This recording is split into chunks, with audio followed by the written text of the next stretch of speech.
Part 2 on the Talking.Skull. Emeka grappled with the skull's enigmatic guidance, its whispers of hidden power echoing in his mind. The skull spoke of a secret force within the forest, a power that could change their world. The villagers remained blissfully unaware, their lives continuing as usual, while Emeka kept his newfound knowledge close, a secret he guarded fiercely. The skull's words were a siren song, luring him deeper into the woods, promising untold wonders.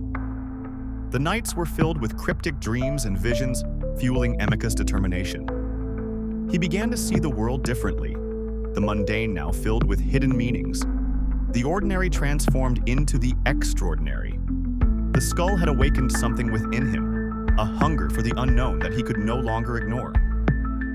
With each passing day, Emeka felt a growing distance from his village, his heart now rooted in the shadowed depths of the forest.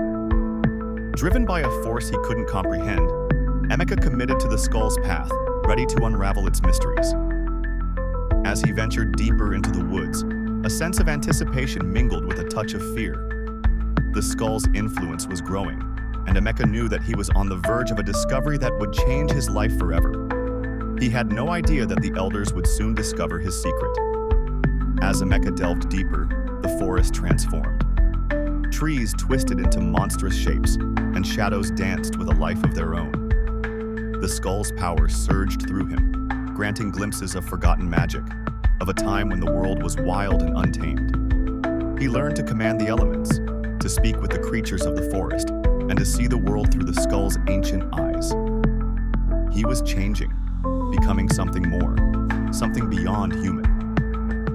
Unbeknownst to Emeka, his transformation hadn't gone unnoticed. Whispers of strange occurrences in the village began to circulate. Livestock vanished, crops withered, and the elders grew increasingly uneasy. Elder Okoro, sensing a disturbance in the balance of nature, decided to investigate. He ventured into the forest, his keen eyes scanning the shadows, his heart heavy with foreboding.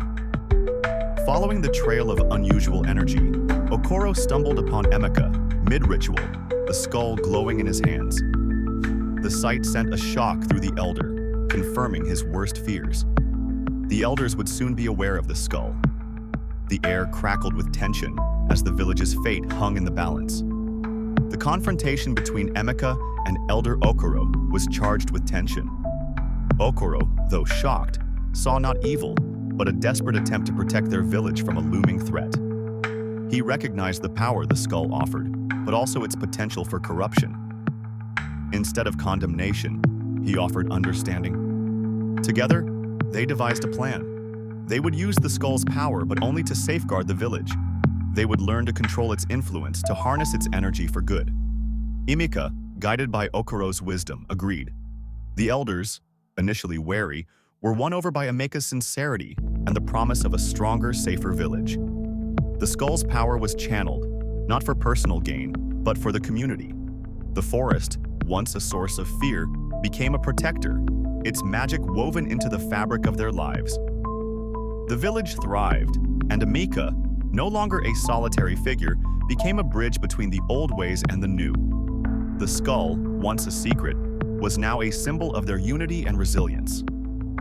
The elders had discovered the secret, but instead of destruction, they found salvation.